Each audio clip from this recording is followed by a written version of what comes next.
একজনের রাজনীতির লড়াই, আরেকজনের সংসার ও জীবনযুদ্ধ। দুটি পথ যেন মিশে গেছে একটি গল্পে এসে। সেই না বলা জীবনের অনেক গল্প নিয়েই আজ স্টার গেস্টে একই ফ্রেমে মুখোমুখি হয়েছেন ঢাকা জেলা বিএনপির সভাপতি এবং ঢাকা ১ আসনে নির্বাচিত সংসদ সদস্য খন্দকার আবু আশফাক এবং তার স্ত্রী। আপনাদের দুজনকে স্বাগত স্টার গেস্টে। আপনাদেরকে ধন্যবাদ। রাজপথ থেকে সংসদে যাওয়ার যে জার্নিটা, পুরো জার্নিটা কতখানি কঠিন ছিল, কতখানি আত্মত্যাগের ছিল? বিগত দিনে যে সরকারটি জবরদখল করে ক্ষমতা দখল করেছিল একটানা 17টি বছর, এই 17টি বছর আমাদেরকে লড়তে হয়েছে। এবং সেই বয়সটা আমার ছিল যে বয়সে মানুষ আনন্দ করে, ফুর্তি করে, মানুষ ইনকাম করে, খরচ করে বা জনপ্রতিনিধি হয়, জনগণের সেবা করে।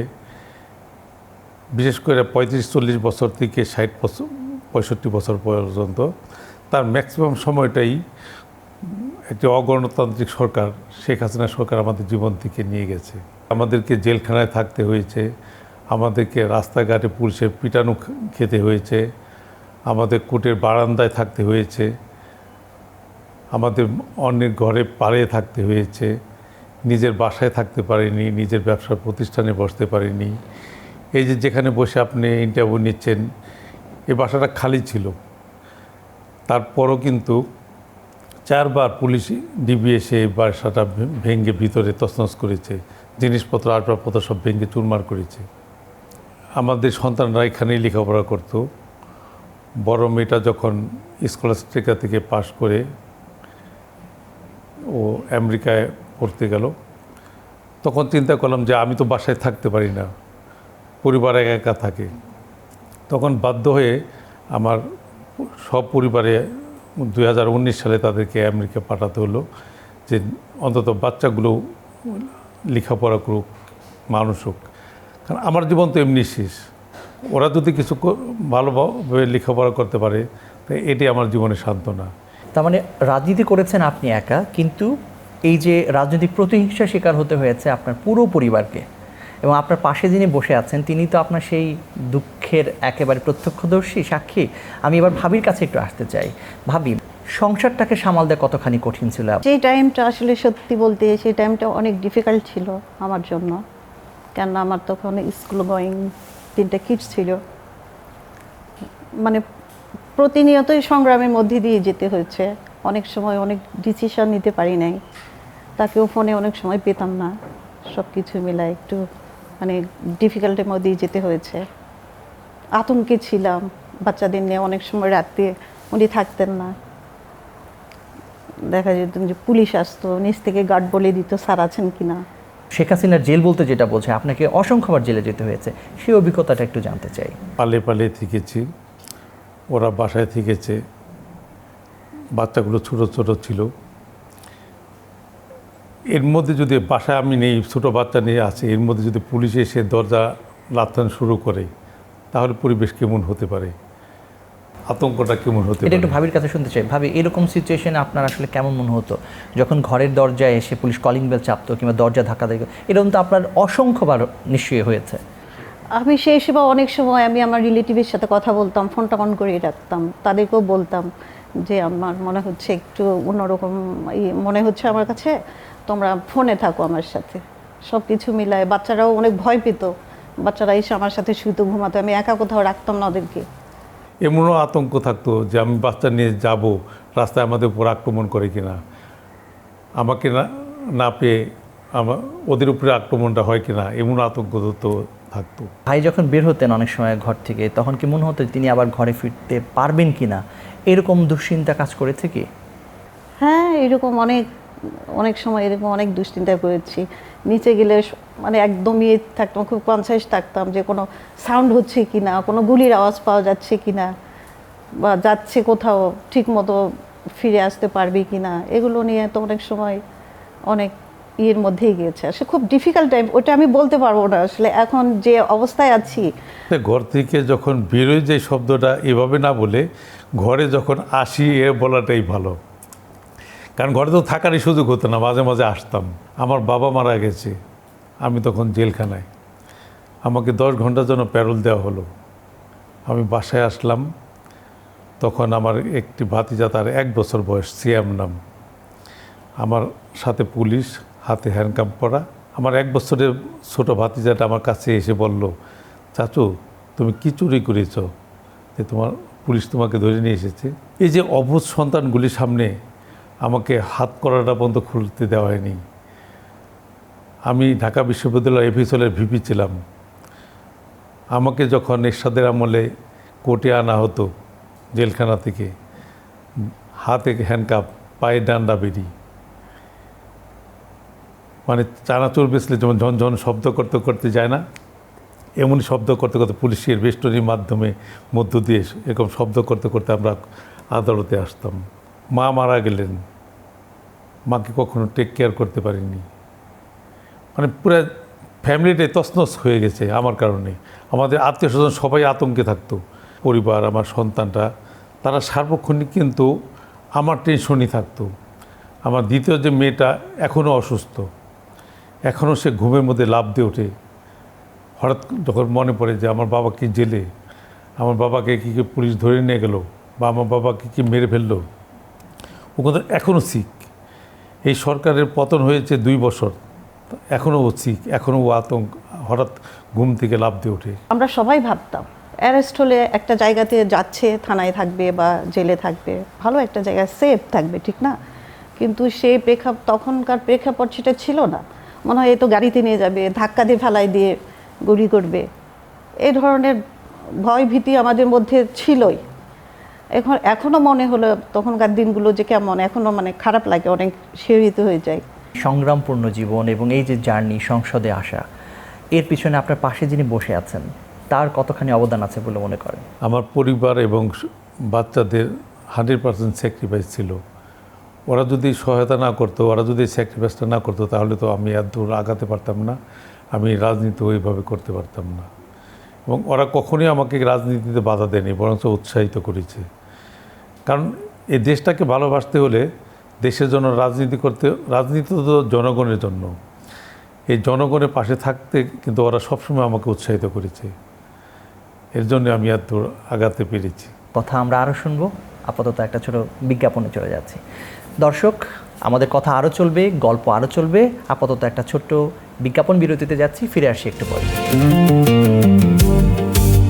বিরতির পর আবার ফিরলাম, আবার আমরা গল্পে চলে যাচ্ছি যেখানে ছিলাম আমরা এবার একটু ভাবির কাছে আসতে চাই। ভাবি, ঘরের সংসদ সদস্যকে, মানে ঘরে এমপিকে নিঃসন্দেহে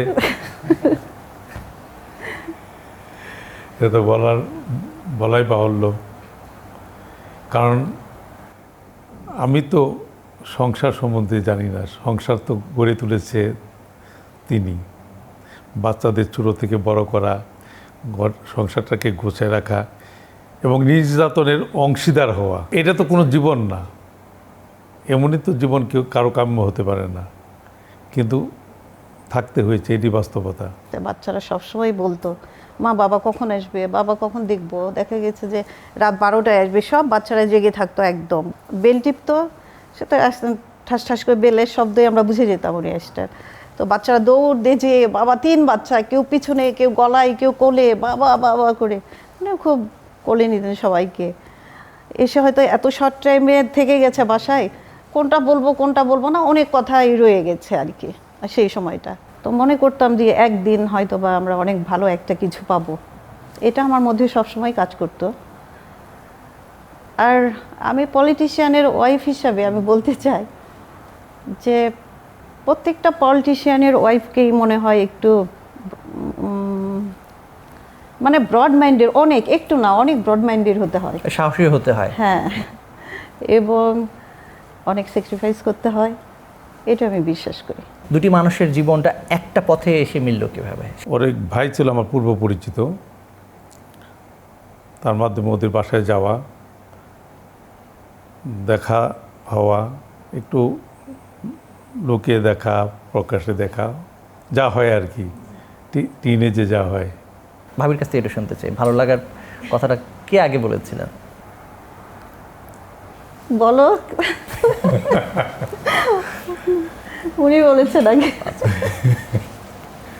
আচ্ছা, এখন যদি আপনাদেরকে একটা সুযোগ দেওয়া হয় যে আপনারা আবার সেই সময় ফিরে যাবেন, তাহলে জীবনটাকে কিভাবে শুরু করতে চাইতেন?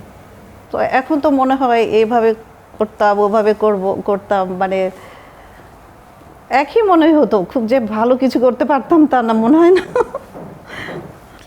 তবে যেহেতু রাজনৈতিক পরিবারের সদস্য, রাজনীতি করে বড় হয়েছি, তো যদি ওই জীবনটা ফিরে পেতাম তাহলে আমার কাছে মনে হয় যে রাজনীতিতে যে ভুল ভ্রান্তিগুলো ছিল সেগুলি সংশোধন করে আরও সুন্দরভাবে পলিটিক্সটা করতাম। আপনি যখন সংসদে বক্তব্য দেন কিংবা রাজপথে যখন বক্তব্য দেন, তখন আপনার সবচেয়ে বড় সমালোচক ভাবি হন কি না?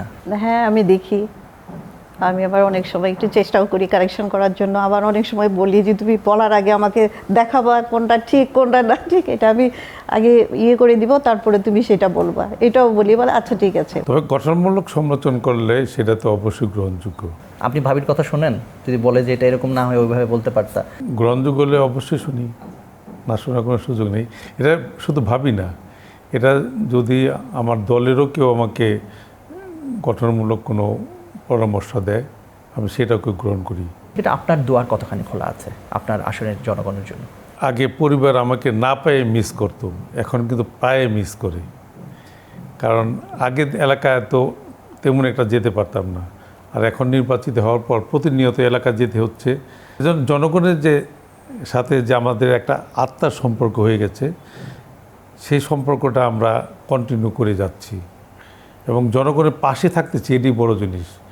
রাতারাতি চাইলে সব কিছু করতে পারবো না, কিন্তু ওদের পাশে থেকে যদি সান্ত্বনাটুকু দিতে পারি, এটাই কিন্তু ওদের জন্য বড় পাওনা। ওরা কিন্তু খুব বড় কিছু আশা করে না, ওরা আশা করে ওদের পাশে থাকি, ওদের জন্য সেবা করি। আর আমরা কিন্তু জনগণের এই যে এমপি হয়েছি বলে জনগণের শাসক হয়েছি তেমনটা না, কিন্তু জনগণের সেবক হয়েছি, জনগণের সেবক ছিলাম, সেবক হয়েই জনগণের পাশে থেকে জনগণের কাজগুলি করতে চাচ্ছি। একজন বাবা, একজন রাজনীতিবিদ এবং আপনার স্বামী, যদি এই তিনটি বিষয় বা তিনটি ক্রাইটেরিয়াতে আপনাকে বলা হয় যে তাকে নাম্বার দিন, আপনি তিনটি ক্রাইটেরিয়া তাকে কত নাম্বার দেবেন, 100-তে কত দেবেন? সে একজন অসাধারণ আসলে মানুষ, হাজব্যান্ড হিসাবে সে অসাধারণ। নাম্বার দিতে হবে আপনাকে। 110 তো পাবে, 110 আর কি, 110, 100-এর থেকেও বেশি। কারণ এলাকাতে যায়, অনেক ধরনের প্রবলেম সলভ করতে হয়, বাসায় এসে তো একদম দেখি মানুষটা একদম অন্যরকম, বাসা আর বাইরে একেবারে চিন্তা করতে পারবেন ভিন্ন না একজন এরকম। মানুষ। হ্যাঁ, খুবই ফ্রেন্ডলি। তার মানে তিনটি ক্রাইটেরিয়াতে আপনি তাকে কত কত দিচ্ছেন? কত বললাম তো, 100-এ 100ই পাবে। রাজনীতির ক্ষেত্রে সততা একটি বড় নিয়ামক দরকার। আপনার স্বামীকে সৎ রাজনীতিক হিসেবে আপনি কত দেবেন? আমি জানি সে 100% অনেস্ট, এটা আমি বিশ্বাস করি এবং আমি দেখেছি আমার দেখায় আর কি। তবে একটা দিন একটু মাইন্ড করেছিল, প্রথম যেদিন দেখা, ধারণা করেছিল যে বড় কোথাও আমরা একটু ঘুরতে যাব। আমরা শহীদ রাষ্ট্রপতি জিয়া রহমানের মাজার সামনে যে রাস্তাটা, সেই রাস্তা দিয়ে হাঁটছিলাম এবং খাওয়াইছিলাম সিংহরা আর বাদাম। এতে করে মনে হয় যে সন্তুষ্ট হতে পারেনি, কিন্তু ওইটা কিন্তু আর স্বীকার করলো না। আচ্ছা ধরেন না, তো বেরিয়েছিলাম না, তখন ওটাই ভালো লেগেছে আর কি, ঠিক না? সেই সময়টা সেই আজ থেকে 30 বছর আগে, তখন তো এই চন্দ্রিমা উদ্যান, লেক, সংসদ ভবন এগুলোই তো ছিল, ঠিক না? এমন কোনো গিফট করছেন কি ভাই যেটা আপনি এখনো কাউকে বলেন না, শুধু ভাবি জানার আপনি জানেন? তখন তো ছাত্র থেকে মাত্র বেরিয়ে এসেছি, বেকার। প্রথম যেদিন ওই লিকের পাড়ে যেদিন দেখা হলো, ওই দিনই প্রথম দেখা হয়েছে। এবং আসার সময় বাচ্চা মেয়েরা বেলি ফুল বিক্রি করে না, সেই বেলি ফুলের দুটো মালা নিয়ে এসেছিলাম। সেই মালাটা পেয়েই কিন্তু ও অনেক খুশি হয়েছে। ওর খুব বেশি চাহিদা নাই, কিন্তু আসলে সেই সময় আমি দেখেছি সে অত্যন্ত কেয়ারিং ছিল, ওই টাইমটায় আমি দেখেছি। তার জন্য আমি মানে আমার মনে হয় আমি ডিসিশনটা তখন ঠিকই নিয়েছিলাম যে না, বিয়ে করতে পারি আর কি, বিয়ে করা যায় এরকম। আপনাকে কিন্তু ভাবি 100-তে 100 দিয়েছে তিনটি মানদণ্ডে, আপনি তাকে কততে কত দিতে চান? এই যে প্রতিকূলতার মধ্যে যে বিয়ের পরও যে LLB এবং LLM করেছে এবং বাচ্চাগুলোকে মেনটেন করে, এটা অ্যাপ্রিসিয়েট করার মতো। এবং প্র্যাকটিস করতে পারেনি, কারণ যেহেতু বাচ্চাদেরকে লালন পালন করতে হয়েছে, স্কুলে যেতে হয়েছে। প্র্যাকটিস করলে হয়তো একটু ঝামেলা হয়ে যেতে পারতো। তবে কখনই সে সবসময় সহজ সরলভাবেই চলছে এবং কখনো কোনো ওই ঝামেলার বা আমি বাইরে যাচ্ছি পলিটিক্সের প্রোগ্রামে যাচ্ছি কখনো বলা যে না এখন যাওয়া যাবে না এমনই বাধাগ্রস্ত কখনই করেনি। আপনার হাতের কোন খাবারটা তিনি পছন্দ করেন? সব ধরনের খাবার আমি করলে সে খুব লাইক করে, আমি জানি সেটা একটা, আমি যদি যেটাই আমি কুক করে রান্না করছি যে কোনো রান্নাই সে আমার হাতেরটা পছন্দ করে, কেন আমি জেনে গেছি যে সে কি পছন্দ করে, কিভাবে করতে হবে।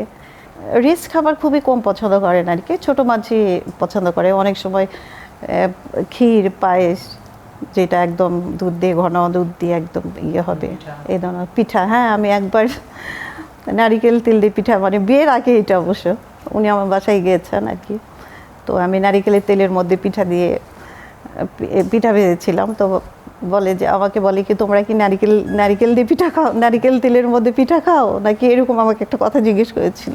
কিন্তু একটা জিনিস কি, আমি যদি লবণ ছাড়াও রান্না করে দিয়েছি, কোনোদিন জিজ্ঞেসও করেন না এটাতে লবণ দাওনি কেন, তুমি লবণ হয়নি কেন এটাতে। ছোটোবেলা থেকে এটা কন্ট্রোল করি, খাওয়াটা একটু কন্ট্রোল। ভাবিকে কখনো কিছু রান্না করে খাইয়েছেন আপনি? বিয়ের আগে ছোটোবেলা একটা মাছ কেটেছিলাম, বলবো নাকি? তা আমার বিআইনের সাথে তার একটা ছবি ছিল, ওই ছবি দেখে যে মাইন্ড করেছে, এরপর আর রান্নার চারপাশে যায়নি কখনো। কে মাইন্ড করেছিল? ভাবি একটু জানতে চাই আপনার কাছ থেকে এটা হিস্ট্রিটা। এইটা আসলে একদিন এই অ্যালবাম দেখছিলাম, দেখতে দেখতে দেখি কি যে উনি মানে বসে থেকে অনেক পিকনিকের মতো অনেকগুলো মেয়ে আছে, তার মধ্যে মাছ কাটছে। তো ছবিটা দেখে তো আমার মেজাজ খারাপ যে একজন ছেলে মানুষ কিভাবে মেয়েদের সাথে এরকম করে মাছ কাটে। তখন আমি বলছি যে আগে দেখলে এই ছবি দেখলে আমি তোমাকে বিয়েই করতাম না। সংসারের আসলে মূল মন্ত্রটা কি দুজনের কাছে একটু জানতে চাই। আমি জানি যে আমি যেটা বলবো সেটা উনি না করবেন না, মানে আমি যে ডিসিশন নেব এটাই ঠিক, আমার বাচ্চারাও বলবে এটা ঠিক, উনি বলবেন এটা, মানে এটা আস্থার একটা জায়গা দরকার, অবশ্যই বোঝাপড়াটা দরকার। আমি ভুল করতে পারি না বা ভুল হতেও পারে হয়তো বা এরকম মনে, কিন্তু আমি যে ডিসিশন নিয়েছি সেটা ওইটাই ঠিক। কিন্তু তারপরও আমি আমার বাচ্চাদেরকে জিজ্ঞেস করি যে বাবা এটা আমি করতে চাই, ঠিক আছে কিনা, বা তোমাদের মতামত কি। বেসিক্যালি আমরা আন্ডারস্ট্যান্ডিংয়ের মাধ্যমেই সবসময় ছোটো থেকে বড় হয়েছি, বাচ্চারাও ওইভাবে আমাদের সাথে থেকেছে। তবে আমাদের পরিবারে উগ্রতা কখনোই ছিল না, বা হঠকারী সিদ্ধান্ত কখনই আমরা কেউ নিইনি। 5 জন মানুষ মানে সদস্য আপনারা, কিন্তু কখনোই এক টেবিলে বসে খাওয়া হয়নি রাতে হয়তো বা সেটাই বলছি। আমি কখনো ওনাকে বলি নাই কথাটা, এটা আমার মধ্যেই আছে। যেমন আমার মেয়ের বিয়ের একটা ডেট হয়, তো যাই তারপর তো অ্যারেস্ট হয়ে যায়, তো ওটা আর হয় নাই। পরবর্তীতে সেকেন্ড টাইম যখন আবার বিয়ের ডেট হয়, তো হলুদের ডালা সাজাচ্ছিল আর কি এখানে, তো উনি আসছে, একবার অ্যারেস্ট হয়েছে। আমাদের সমাজে তো আছে বিয়ে ভেঙে যাচ্ছে বারবার, এরকম হতে পারে বা কিছু, এই জন্য উনি বাসায় এসছে। যখন বাসায় এসে তখন তো আমি বলি যেও না, এখন যেও না, একটু থাকো এরকম করতাম। হ্যাঁ, আর সেই দিন আমি বলছি যে যাও, কেন এসতো বাসায়, যাও, মানে বিয়ে এত বড় একটা আয়োজন হচ্ছে, মেয়ের বিয়ে, হলুদের ডালা সাজছে, যখন বের হয়ে যায় তখন তাকায় দেখছিল। মানে এটা অনেক কষ্ট না, অনেক ভারী, মানে এটা আপনি হয়তো এটা আমার কাছে খুব, এখন আমার মনে হলে আমার খুব কষ্ট লাগে যে বড় মেয়ে ছিল, আমার বড় মেয়ে তখন এরকম একটা পরিস্থিতির মধ্যে দিয়ে গিয়েছে। বড় মেয়েটা ওর বিয়ে ঠিক হয় 2023 সালের 1 জানুয়ারি, কিন্তু 2022 সালের এই 10 ডিসেম্বর একটা বিশাল সমাবেশ ছিল ঢাকার গোলাপবাগ মাঠে, কিন্তু 7 ডিসেম্বর আমি পার্টি অফিস থেকে অ্যারেস্ট হয়ে গেলাম। তারপর বিয়েটা বন্ধ হয়ে গেল ওই সময়। তো এই যে একটা মেয়ের জীবনে একটা আঘাত, কিন্তু তারপরও কিন্তু ওরা এটা খুব স্বাভাবিকভাবে নিয়েছে যে না, বিয়ে পিছিয়ে গেছে বা ভেঙে ওই সময়ের জন্য বন্ধ হয়ে গেছে, সেটা বড় জিনিস না। আমার বাবা যে আমাদের কাছ থেকে দূরে সরিয়ে গেছে, অ্যারেস্ট হয়ে গেছে, মানে তখন তো বিয়ে তো দূরের কথা, তখন আমার বাবা, ওদের বাবাকে নিয়েই ওরা চিন্তিত ছিল যে আমাদের বাবার কি হবে। সামনের বাংলাদেশ কেমন হওয়া উচিত বলে মনে করেন? 17 বছর কষ্ট করার পর 18 বছরের মাথায় এসে একটি নির্বাচন হলো, একটি সুষ্ঠু ভোট হলো, সে ভোটে বিএনপি জয় হলো। জনগণের কিন্তু অনেক প্রত্যাশা এই সরকারের কাছে, যে সে আগের মতো এই লুটপাট এগুলো হবে না, নির্যাতন হবে না, পুলিশের যন্ত্রণা হবে না। আমরা যে প্রবলেমগুলো ফেস করে এসেছি, আমাদের জীবন থেকে যে সোনালি দিনগুলো চলে গেছে, আমরা চাই না কোনো রাজনীতিবিদের জীবনে এমনই প্রতিঘাতগুলো আসুক, আঘাতগুলি আসুক। রাজনীতি একটি স্বচ্ছ প্রক্রিয়া, সকলে রাজনীতি করুক। রাজনীতি তো জনগণের সেবা করার জন্য, জনগণকে নির্যাতন করার জন্য নয়। আমাদের জীবনে যা ঘটে গেছে আমরা সব কিছু ভুলে যেতে চাই, সব কিছু ভুলে যে আমরা দেশটাকে সামনের দিকে এগিয়ে নিয়ে যেতে চাই সকলকে সাথে নিয়ে।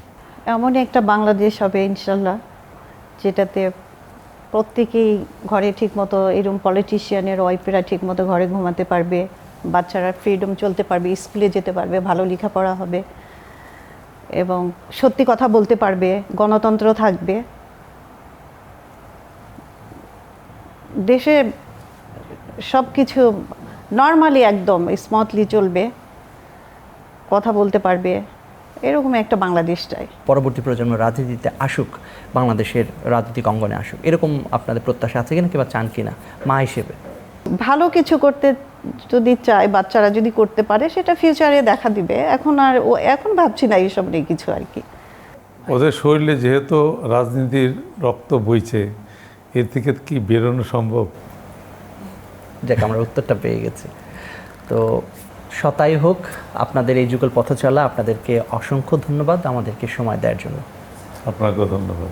আপনাকে ধন্যবাদ, থ্যাংক ইউ সবাইকে যারা আছেন এখানে। দর্শক, আজকের মতো বিদায় নিচ্ছি, আমাদের সাথেই থাকুন।